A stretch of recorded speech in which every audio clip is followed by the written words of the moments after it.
ప్రభు అయిన యేసుక్రీస్తు నామములో మీ అందరికీ వందనాలండి. అందరూ బాగున్నారా? మంచిది. మిమ్మల్ని ఇలా యూట్యూబ్ ఛానల్లో ద్వారా కలవటం దేవుడు నాకు ఇచ్చిన ఎంతో గొప్ప భాగ్యంగా భావిస్తూ ఉన్నాను. మంచిది. ఇంతవరకు మనం రోమా పత్రికను 5 అధ్యాయాలు చూసాం. ఈరోజు మనం 6వ అధ్యాయాన్ని చూడబోతా ఉన్నాం. అయితే 6వ అధ్యాయం మనకి అర్థం అవ్వడానికి 6వ అధ్యాయాన్ని విభజన చేసేటటువంటి ఒక వచనం ఉంది. ఆ వచనం చదువుకొని ప్రార్థన చేసుకొని దేవుని వాక్యంలోనికి వెళ్దాం. మంచిది. 6వ అధ్యాయంలోనికి వెళ్ళి 11వ వచనం చదువుకుందాం. The book of Romans chapter 6 verse 11. Okay. అటువలే మీరును పాపం విషయమై మృతులుగాను దేవుని విషయమై క్రీస్తు యేసునందు సజీవులుగాను మిమ్మల్ని మీరే ఎంచుకొనుడి. అటువలే మీరును పాపం విషయమై మృతులుగాను దేవుని విషయమై క్రీస్తు యేసునందు సజీవులుగాను మిమ్మల్ని మీరే ఎంచుకొనుడి అనే మాట ఇక్కడ మనం చూసాం. ఓకే. ఈ అధ్యాయం మనకు అర్థం అవడం కోసం చిన్న ప్రార్థన చేసుకుందాం. తండ్రి, మీకు వందనాలు ప్రభా, స్తుతులు తండ్రి, స్తోత్రాలు చెల్లిస్తున్నాను ప్రభా. నీ సన్నిధి మాకు తోడుగా ఉంచి నీ వాక్యాన్ని మాకు విరిచి వడ్డించి మా జీవితాలను వెలిగించమని కోరుకుంటూ మహిమ పొందమని యేసు నామములో అడుగుచున్నాం మా తండ్రి. ఆమేన్. ఆమేన్. ఒక పాట కూడా పాడదాం. దేవాని దివ్యవాక్యము ఈవిగా మాకు దొరికెను. దేవాని దివ్యవాక్యము ఈవిగా మాకు దొరికెను. హల్లెలూయా హల్లెలూయా హల్లెలూయా హల్లెలూయా. దేవా నీ దివ్యవాక్యము ఈవిగా మాకు దొరికెను. పాపముతో నిండిన మమ్ము దీపము వంటి వాక్యమే. పాపముతో నిండిన మమ్ము దీపము వంటి వాక్యమే. కలువరికి నడిపించి కలుషములను తొలగించి, కలువరికి నడిపించి కలుషములను తొలగించి మా హృదయము వెలిగించేను. మా హృదయము వెలిగించేను. దేవా నీ దివ్యవాక్యము ఈవిగా మాకు దొరికెను. అద్దము వలె దిద్దును మమ్మున్, అగ్ని అయి కాచును చెత్తన్. అద్దము వలె దిద్దును మమ్మున్, అగ్ని అయి కాచును చెత్తన్. నీ వాక్యము వివరించి మా లోటులు సవరించి, నీ వాక్యము వివరించి మా లోటులు సవరించి నీ రూపము మాకియుమా, నీ రూపము మాకియుమా. దేవా నీ దివ్యవాక్యము ఈవిగా మాకు దొరికెను. దేవా నీ దివ్యవాక్యము ఈవిగా మాకు దొరికెను. 11వ వచనం మనం చదువుకున్నాం. ఏంటి ఆ వచనం అంటే, అటువలే మీరును పాపం విషయములో మృతులుగాను దేవుని విషయమై క్రీస్తు యేసునందు సజీవులుగా మిమ్మల్ని మీరే ఎంచుకొనుడి అనే మాట మనం చూస్తాం. ఈ అధ్యాయంలో 23 వచనాలు ఉండగా ఈ 23 వచనాల్లో ఈ వచనమే ఈ అధ్యాయానికి విభజన చేసేదిగా ఉంది. సో ఏంటి ఆ మాట మనం చదివాం కదా. సో ఈ అధ్యాయానికి ఒక మంచి టైటిల్ ఇవ్వచ్చు. ఏంటి ఆ టైటిల్ అంటే, ఒక క్రైస్తవుడు తనని తాను ఇలా ఎంచుకోవాలి అని పౌలు చెప్తున్నాడు. ఈ పుస్తకం రాసింది పౌలు గారు కనుక ఈ 6వ అధ్యాయంలో ఉన్న 23 వచనాల్లో కూడా ఏం చెప్తున్నాడంటే, ఒక క్రైస్తవుడు తనని తాను ఈ విధముగా లేకపోతే ఇలాగూ ఎంచుకోవాలి అని చెప్తున్నాడు. ఎలా ఎంచుకోవాలి అనే ప్రశ్నతో మనం ఆ అధ్యాయం ధ్యానం చేద్దాం. ఎలా ఎంచుకోవాలి అని అంటే దానికి ముందున్నటువంటి క్లాసులో జరిగిన విషయాలు మనకు అర్థమైతే ఆ అధ్యాయం మనకు బాగా అర్థమవుతుంది. ఏంటి అధ్యాయం అంటే, సో ముందున్నటువంటి అధ్యాయంలో చివరి మాటలు ఏం చూస్తామనంటే, ఆదాము ద్వారా లోకములోనికి పాపం వచ్చింది, పాపం ద్వారా మరణం వచ్చింది, ఆ మరణము అందరికీ సంప్రాప్తమైపోయింది అనే మాట చూసాం. అయితే యేసుక్రీస్తు ద్వారా నీతి వచ్చింది. యేసుక్రీస్తు ఆ నీతిమంతుడిని యేసుక్రీస్తుని విశ్వాసం ఉంచితే మనకు జీవం కలుగుతుంది. ఆ జీవం మనల్ని నిత్యత్వానికి నడిపిస్తుంది. ఈ జీవం అందరికీ అనుగ్రహించబడుతుంది. ఎవరైతే ఆయన దగ్గరికి వెళ్ళి అడుగుతారో వారికి అనుగ్రహించబడుతుంది. వారు ఎంత ఘోరమైన పాపి అయినా వారి పట్ల ఆయన కృప చూపించి కృపతో వారిని క్షమించి వారిని ఆయన బిడ్డలుగా చేసుకొని నీతిమంతులుగా చేసి నిత్యత్వం ఇస్తాడన్నమాట మనం 5వ అధ్యాయంలో చూసాం. అంటే పాపం ఎక్కడ విస్తారంగా ఉంటుందో అక్కడ దేవుని కృప అపరిమితముగా ఉంటుంది. అంటే దానికి హద్దులు ఉండకుండా అంత విస్తారముగా, అంటే పాపము కంటే విస్తారంగా దేవుని కృప ఉంటుంది అని మనం అర్థం చేసుకోవచ్చు. అయితే ఒక ప్రశ్న మనలో తలెత్తుతుంది. ఒక సమస్య కూడా అలా ఉన్నప్పుడు వస్తుంది. ఆల్రెడీ ఉంది సమస్య. ఏంటి ఆ సమస్య అంటే, దేవుడు ఎలాంటి పాపినైనా క్షమిస్తాడు కదా, ఎలాంటి ఘోరమైన పాపం చేసినా ప్రభు క్షమిస్తాడు కదా, దేవుడు చాలా కృప కలిగిన వాడు కదా, దేవుడు చాలా దయగలిగిన వాడు కదా, ఆయన కృప అపరిమితమైనది కదా, కాబట్టి మనం ఎలా బ్రతికినా కానీ ప్రభు క్షమిస్తాడులే అని చాలామంది క్రైస్తవులు దీన్ని సులువుగా అలువుగా తీసుకొని పాపంలో మునిగి తేలుతూ ఉన్నారు. సో అలాంటి వారి కొరకు పౌలు గారు ఈ అధ్యాయాన్ని ప్రారంభించారు. ఏమో ఇలా కూడా అర్థం చేసుకునే మనుషులు ఉంటారు, కొంతమంది అతికి తెలివితేటలు కలిగిన వాళ్ళు ఉంటారనమాట. అంటే దేవుని కృప విస్తారంగా ఉంటుంది కాబట్టి మనం ఏం పాపం చేసినా ప్రభు క్షమించేస్తాడు కదా అని చెప్పి పాపం చేసుకుంటూ వెళ్ళేవారు ఉన్నారు. అలాంటి వారి కొరకు, అలాంటి వారిని మనసులో పెట్టుకొని అధ్యాయం రాశాడు. ఏంటి ఆ అధ్యాయంలో ఏం రాశాడు అంటే, క్రైస్తవులు తనను తాను ఇలా ఎంచుకోండి లేకపోతే ప్రమాదం ఉంది అని చెప్తున్నాడు. కృప విస్తారంగా ఉందని మీరు పాపమందు నిలిచి ఉంటే మీకు ప్రమాదం ఉంది, కాబట్టి మీరు ఇలా ఎంచుకోండి, మిమ్మల్ని క్రైస్తవులుగా ఉన్నట్టు మీరు ఇలా మిమ్మల్ని మీరు ఎంచుకోండి అని చెప్తున్నాడు. ఎలా ఎంచుకోవాలంటే, మీరు క్రైస్తవులని ఎంచుకోండి. మనము లేకపోతే ఈ మాటలు వింటున్నటువంటి దేవుని బిడ్డలైన వారు మీరు క్రైస్తవులని మిమ్మల్ని మీరు ఎంచుకోవాలి, లేకపోతే ప్రమాదం ఉంది. సరే, క్రైస్తవులు అని ఎంచుకోవడం ఏంటండి అని అంటే, క్రైస్తవులు అని మనల్ని ఎందుకు అన్నారంటే, క్రీస్తుకు సంబంధించిన వారం కాబట్టి, క్రీస్తును వెంబడించే వారం కాబట్టి. క్రిస్టియానిటీ అనేది మతం కాదు, మార్గం.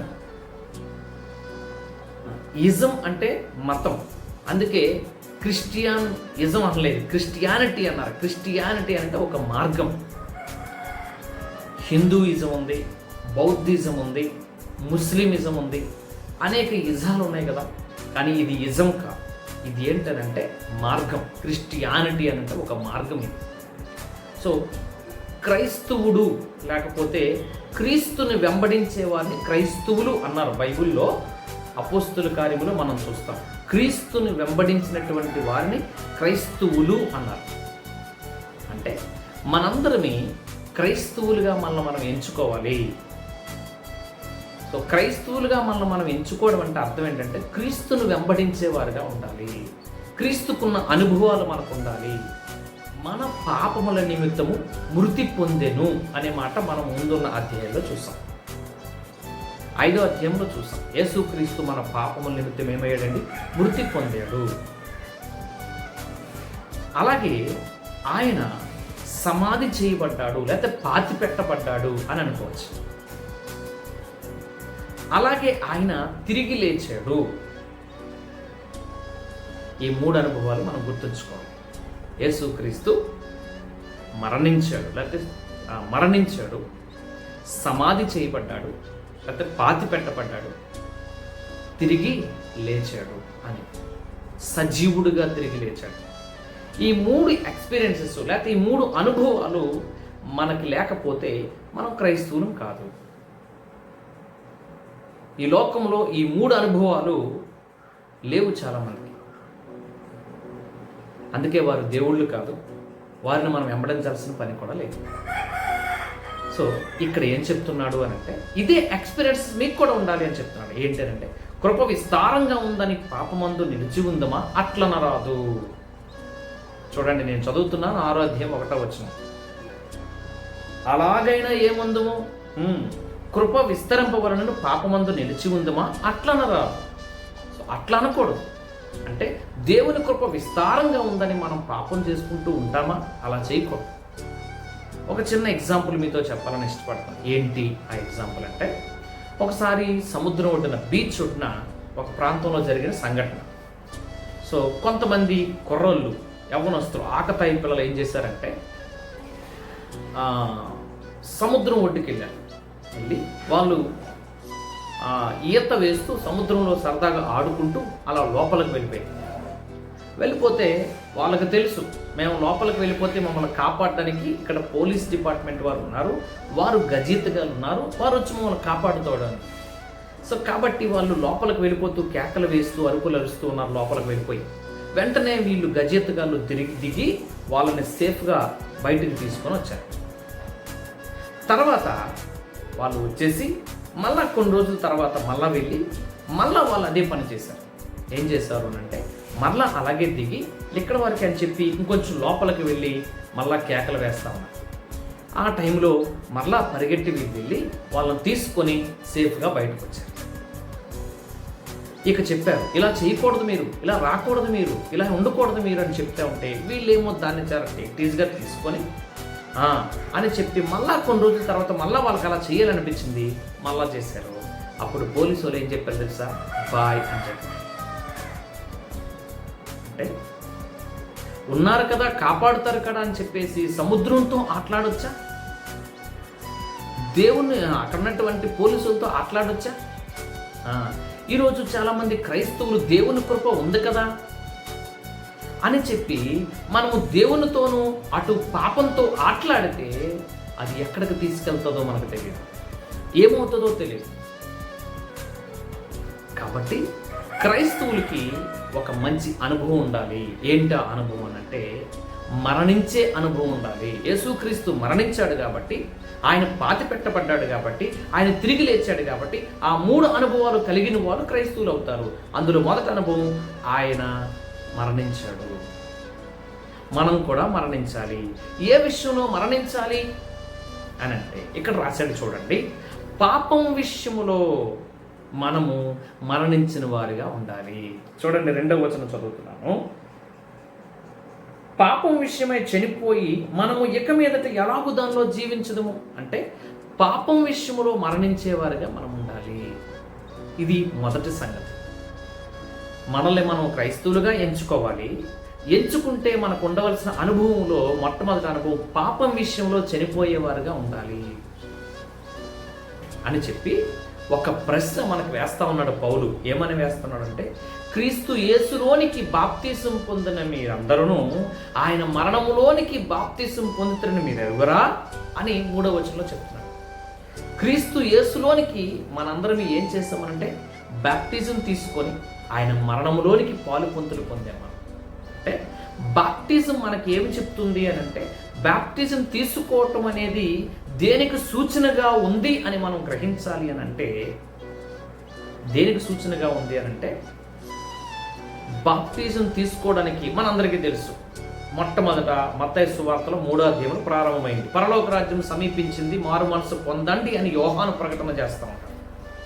సో అక్కడి నుంచి ఆ మాట ప్రారంభమవుతుంది. బాప్టిజం అనే మాట బైబిల్లో అక్కడే ప్రారంభమవుతుంది మొట్టమొదట ఆ మాట. అయితే ఆ మాటకి అర్థం ఏంటంటే, ఏం చేసేవాడు యోహాను అని అంటే, చాలామందికి కేకలు వేసి పిలిచేవాడు, చాలామంది అక్కడికి వచ్చేవారు. వచ్చిన వారందరూ కూడా వాళ్ళు పాపములు ఒప్పుకున్న తర్వాత వారిని, మీ పాపములు ఒప్పుకొని మీరు మారు మనసు పొందుడి, అని చెప్పి వారికి ప్రకటన చేస్తే వారు అలా చేసిన తర్వాత వారికి తీసుకెళ్ళి వారికి బాప్టిజం ఇచ్చేవాడు ఆయన. సో అలా బాప్టిజం ఇచ్చుట ద్వారా ఏం జరిగేది అని చూస్తే వారు నీటిలోనికి వెళ్ళి మునిగి మళ్ళా బయటకు వచ్చేవారు. అంతే, అదే జరిగింది. ఆ రోజు అదే జరిగింది, ఈ రోజు అదే జరుగుతుంది. బాప్టిజం అంటే నీటిలో ముంచి మళ్ళా తేల్చుట. అంటే మనందరం యేసుక్రీస్తుని దేవుడుగా అంగీకరించి, అంటే యేసుక్రీస్తు ఎవరి కొరకు చనిపోయాడు? మన కొరకు. ఎవరి కొరకు సమాధి చేయబడ్డాడు? మన కొరకే. ఎవరి కొరకు తిరిగి లేచాడు? మన కొరకే. ఆయన దేవుడు కాబట్టి తిరిగి లేచాడు, ఆయన మన కొరకే వెళ్ళి తిరిగి లేచాడు. అయితే మనం కూడా బాప్టిజం తీసుకున్న ద్వారా ఏం తెలియచేస్తున్నామనంటే, నేను కూడా యేసుక్రీస్తుతో పాటు మరణించాను అని నీటిలోకి వెళ్ళి మునుగుతున్నాము. నేను కూడా యేసుక్రీస్తులాగా తిరిగి లేచాను అని సూచనగా మనం నీటిలోంచి తిరిగి లేచి మళ్ళీ బయటకు వచ్చేస్తున్నాము. ఈ బాప్టిజం అనేది ఈ రెండు పనులకి సూచనగా ఉంది, మరణానికి, జీవానికి. నేను మరణించానడానికి బాప్టిజంలో మునుగుతున్నాము, నేను తిరిగి లేచానడానికి తిరిగి లేచి మళ్ళీ బయటకు వస్తున్నాము. ఈ అనుభవాలు మనం పొందుకొని ఉన్నాం. అందుకే ఏం చెప్తున్నాడంటే, క్రీస్తు యేసులోనికి బాప్తిసం పొందిన మీరందరూ ఆయన మరణములోనికి బాప్తిసం పొందుతున్న మీరు ఎరుగరా? సో అంటే బాప్టిజం తీసుకున్న మనందరం కూడా ఆయన మరణ అనుభవంలోనికి వెళ్ళాము. ఆ విషయాన్ని మనం గ్రహించాలి. బాప్టిజం తీసుకున్న ప్రతి ఒక్కరూ పాపం విషయంలో చనిపోయామని గ్రహించాలి. ఈ విషయాన్ని మనం గుర్తుంచుకోవాలి. సో పాపం విషయంలో మనం చనిపోయామని మనం గ్రహించాలి. అయ్యో, నేను ఘోరమైన పాపిని, నా పాపముల కొరకు ప్రభు మరణించాడు కాబట్టి, ఇక నా పట్ల ఎంత కృప చూపించాడు కాబట్టి ఇక నేను మరలా ఎలా పాపం చేస్తాను అని చెప్పి ఆ సత్యాన్ని మనం గ్రహించి మనం వెళ్ళి బాప్టిజం తీసుకొని వచ్చిన తర్వాత ఇక పాపం విషయంలో చనిపోయేవని సూచనగా మనము ఆ బాప్టిజం తీసుకున్నాం కాబట్టి, యేసుక్రీస్తు కూడా నా కొరకు మరణించాడని సూచనగా పనిచేస్తున్నాం కాబట్టి మరలా పాపమందు మనము నిలిచి ఉండకూడదు. అంటే పదే పదే పదే పాపం చేస్తూ ఉన్నాము అని అంటే మనల్ని మనము క్రైస్తవులుగా ఎంచుకున్న వారు కాము, మనం క్రైస్తవులు కాము. మీకు మంచి మాట రెఫరెన్స్ నేను చూపిస్తాను. తర్వాత 4వ వచనంలో ఏమన్నాడో తెలుసా? కాబట్టి తండ్రి మహిమ వలన క్రీస్తు మృతుల్లో నుండి ఎలాగూ లేపబడినాడో అలాగే మనమును నూతన జీవం పొందిన వారమై నడుచుకున్నట్లు మనము బాప్టిజం వలన మరణములో పాలు పొందుటకై ఆయనతో కూడా పాతి పెట్టబడితిమి. సో బాప్టిజం ద్వారా ఏం జరుగుతుంది అని అంటే ఆయనతో పాతి పెట్టబడుతున్నాము. అంటే మన పాత జీవితాన్ని, లేకపోతే మన పాత జీవితము పాప జీవితాన్ని పాతి పెట్టబడుతుంది. బాప్టిజం అనేది దేనికి సూచనగా ఉందంటే మన పాత జీవితము, మన పాప జీవితాన్ని పాతి పెట్టబడుట. తిరిగి లేవటం అనేది ఇక్కడ నుంచి ఏం తెలియచేస్తుందంటే, తిరిగి బయటకు వచ్చినప్పుడు బాప్టిజం తీసుకొని బయటకు రావటం ఏం తెలియచేస్తుంది అని అంటే, మనము నూతన జీవితము జీవించడానికే మనం తిరిగి లేచి బయటకు వచ్చాము. యేసుక్రీస్తు మన పాపముల నిమిత్తం మృతి పొందాడు, పాతి పెట్టబడ్డాడు, ఆయన మరలా తిరిగి లేచాడు. ఈ 3 అనుభవాలు మన అనుభవాలు కాకపోతే మనము క్రైస్తవులమే కాము. బైబిల్ పట్టుకుంటే కాదు, బైబిల్ చదివితే అసలు కాదు. బైబిల్ పట్టుకుంటే మంచిదే, పట్టుకోవాలి. బైబిల్ పట్టుకోకుండా సిగ్గుపడకూడదు, పట్టుకోవాలి. బైబిల్ చదవాలంట చదవాలి, మంచిదే. బైబిల్ పట్టుకోవాలి, బైబిల్ చదవాలి, మందిరానికి వెళ్ళాలి, సహవాసం చెయ్యాలి, ఇవన్నీ చెయ్యాలి. కానీ ఇవన్నీ చేసి ఈ ప్రాముఖ్యమైనటువంటి విషయాన్ని మనం మర్చిపోతే, మనల్ని మనం క్రైస్తవులుగా ఎంచుకోకపోతే చాలా ప్రమాదం ఉంది. ఒక క్రైస్తవుడికి ఈ అనుభవాలు ఉండాలి. నేను పాపం విషయంలో మృతి పొందాను, నేను నా పాత జీవితం పాతి పెట్టబడింది, ఇక నేను కొత్త జీవితం, నూతన జీవితం నేను జీవిస్తాను అని తనకు తాను ఎంచుకోవాలి ఒక క్రైస్తవుడు. ఇక్కడ 5వ వచనంలో ఒక మంచి మాట చెప్తున్నాడు. ఏంటా మాట అంటే, మరియు ఆయన మరణం యొక్క సాదృశ్యమందు ఆయనతో ఐక్యము గలవారమైన ఎడల ఆయన పునరుద్ధానం యొక్క సాదృశ్యమందును ఆయనతో ఐక్యము గలవారమై ఉందము. ఆయన మరణం అనుభవం ఉండాలి మనకి, ఆయన పునరుద్ధాన అనుభవం కూడా ఉండాలి. యేసుక్రీస్తు మరణించాడు రియల్గా, యేసుక్రీస్తు తిరిగి లేచాడు. కానీ అది మన జీవితంలో జరగకుండానే అది జరిగిందని ఎంచిన వారుగా మనం ఉండాలి. ఒక క్రైస్తవుడు తనను తాను ఇలా ఎంచుకోవాలి. ఎలా అనంటే, నేను క్రైస్తవుడిని, నా పాప జీవితం పాతి పెట్టబడింది, నా పాప జీవితంలో నేను చనిపోయాను, ఇక నేను జీవించేది దేని కొరకు జీవించాలి? క్రీస్తు యేసు లేచి ఉన్నాడు కాబట్టి నేను కూడా తిరిగి లేచాను. ఎలా జీవించాలో కిందకెళ్తే మనం చూస్తాం. సో ఈ రెండు సాదృశ్యాల్లో యేసుక్రీస్తుతో పాటు మనకు కూడా ఐక్యత ఉండాలి. ఆయన మరణించాడు, ఆయన మరణ అనుభవం మనకు కూడా ఉండాలి. ఆయన తిరిగి లేచాడు, ఆ అనుభవం మనం కలిగి ఉండాలి. ఎలా? బతుకుంటుండగానే ఇవి రెండు జరగాలి మన జీవితంలో. అప్పుడే మనం క్రైస్తవులు అనపడతాం, క్రైస్తవులుగా గుర్తించబడతాం. ఎవరు గుర్తిస్తారు? దేవుడు గుర్తిస్తారు. మనుషులు ఎలాగైనా గుర్తిస్తారు, బైబిల్ పట్టుకుంటే చాలు.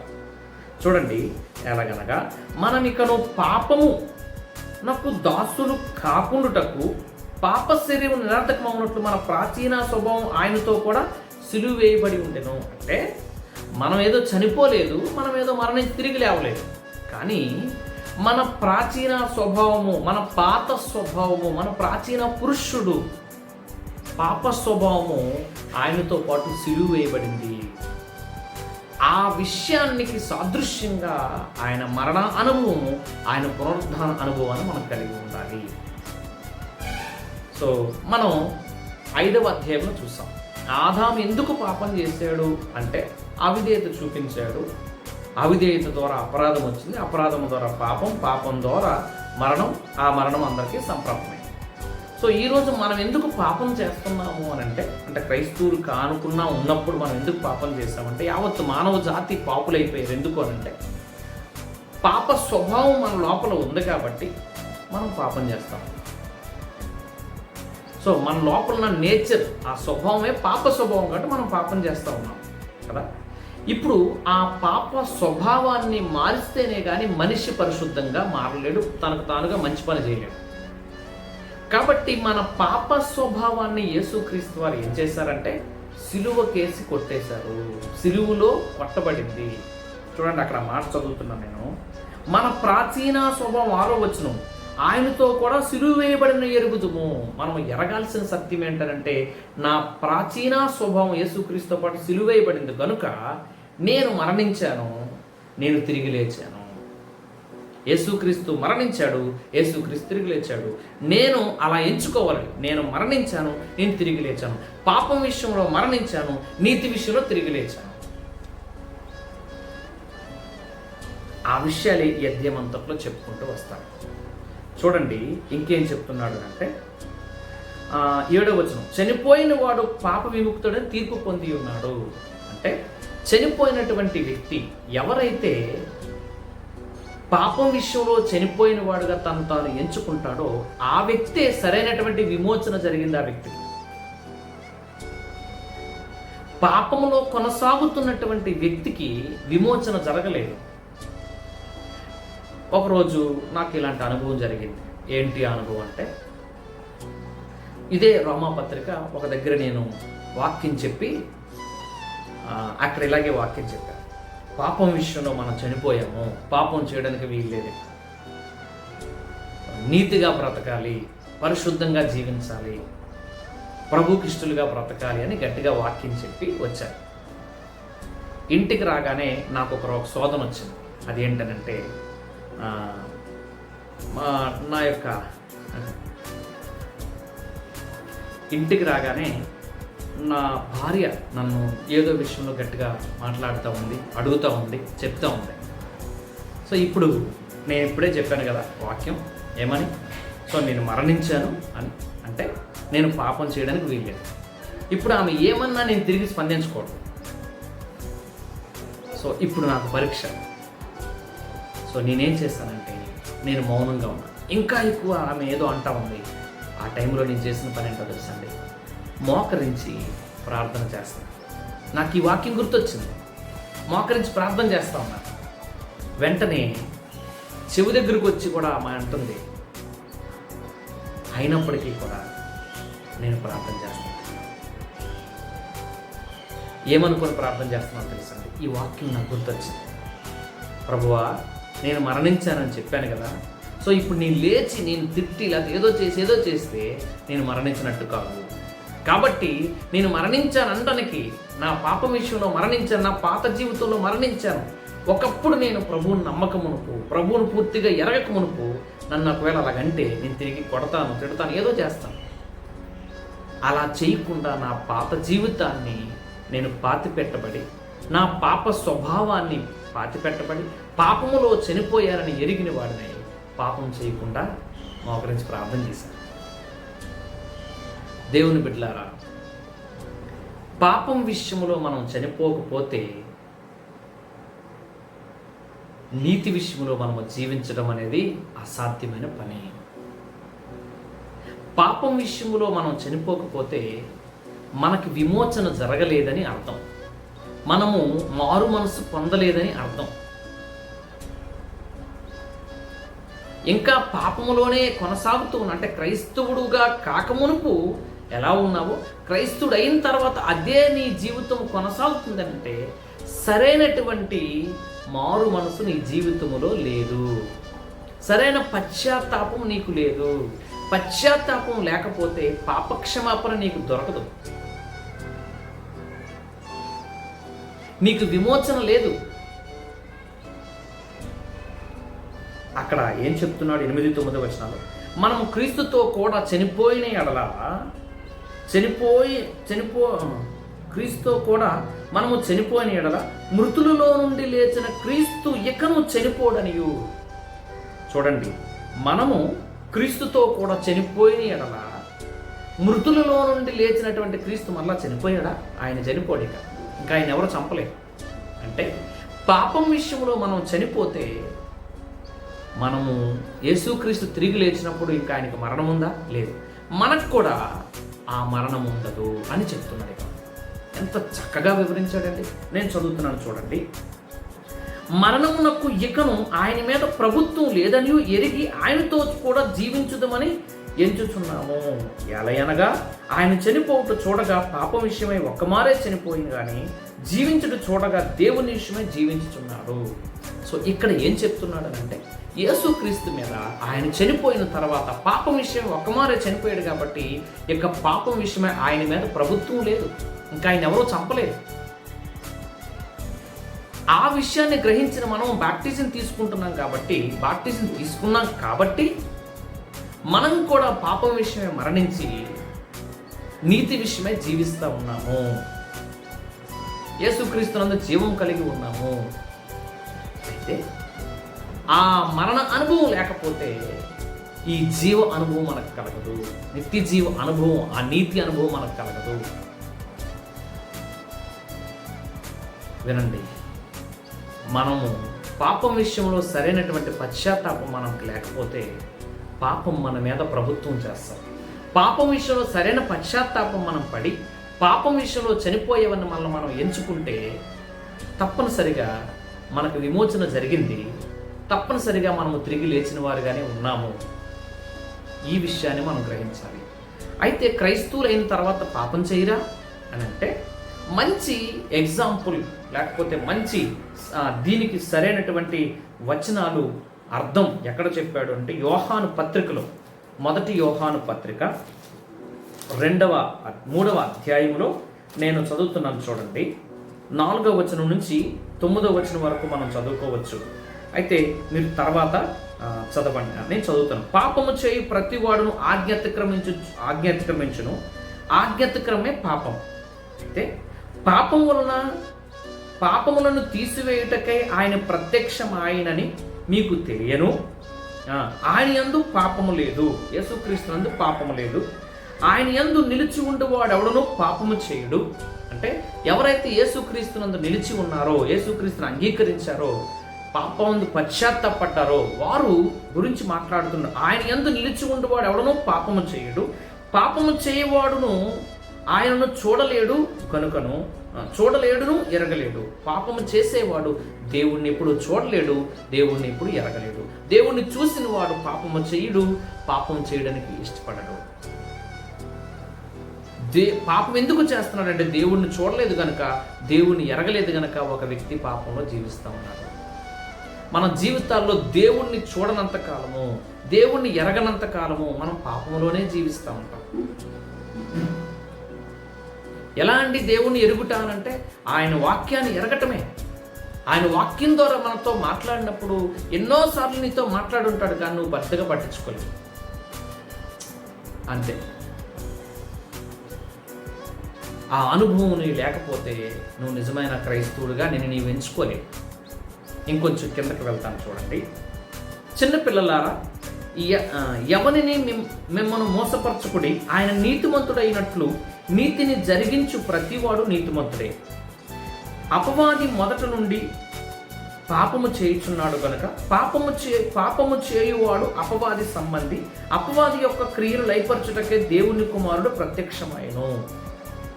సో అపవాది ఎటువంటి వాడంటే పాపము చేయుచున్నాడు, పాపము చేయు ప్రతివాడు అపవాది సంబంధి. సో చెప్పి ఇక్కడ 9వ వచనంలో ఏం చెప్తున్నాడంటే, దేవుని మూలముగా పుట్టిన ప్రతి వానిలో ఆయన బీజం నిలుచును గనక వాడు పాపము చేయడు. మనం దేవుని మూలముగా పుట్టిన వారమైతే, అంటే మనం యేసుక్రీస్తు యొక్క శిలువ మరణము, ఆయన పాతి పెట్టబడుట, ఆయన తిరిగి లేచుట అనుభవం మనకు లేకపోతే మనం నిజమైన క్రైస్తవులమే కాము. ఇక్కడ ఏం చెప్తున్నాడంటే, ఎప్పుడైతే ఆ క్రైస్తవ్యం మనకు అర్థమైందో, మనకు అర్థమవుతుందో, అప్పుడు మనం దేవుని మూలంగా పుట్టిన వారు అవుతాం. సో దేవుని మూలముగా పుట్టిన వానిలో ఆయన బీజం నిలిచిన కనుక వాడు పాపము చేయడు, వాడు దేవుని మూలంగా పుట్టినవాడు కనుక పాపము చేయజాలడు. ఇక్కడ ఈ 9వ వచనాన్ని అర్థం చేసుకోవాలి. పాపము చేయుడు, చేయజాలడు అంటే పాపము చేయడానికి ఇష్టపడడు. పొరపాటు చేత పాపములో పడిపోయిన పరిస్థితి వచ్చినా, ఎవరో తోసేసినా, ఏదో అనుకోకుండా కాలు జారిపోయిన పరిస్థితి వచ్చినా కానీ అందులో ఉండిపోడు, తిరిగి లెగుస్తాడు. ఒక పంది నడుచుకుంటూ వెళ్తుంది అనుకోండి, ఒక బురదలో పడిపోయింది అనుకోండి, దానికి అది ఆనందం. అదే ప్లేస్లో గుండా ఒక గొర్రె వెళ్తుంది అనుకోండి, అదే బురదలో పడిపోయింది అనుకోండి, కాలు జారి పొరపాటు చేత, అది అందులో ఉండదు. అది దానికి బాధ కలిగిస్తుంది, వేదన కలిగిస్తుంది, అయ్యో అనిపిస్తుంది, అందులోంచి లేచి ఒళ్ళు దులుపుకొని పారిపోతుంది కదా. అంటే మనము క్రైస్తవులమైతే ఒక గొర్రెలా ఉంటాము. ఎగ్జాంపుల్ చెప్పుకోవాలంటే, మనల్ని మనం క్రైస్తవులుగా ఎంచుకుంటే, మనం క్రైస్తవులమే అయితే, క్రీస్తుకున్న అనుభవం మనకుంటే తప్పనిసరిగా మనం పాపము చేయము, చేయజాలము కూడా. పొరపాటు చేత పడిపోయిన వెళ్ళిపోతాం.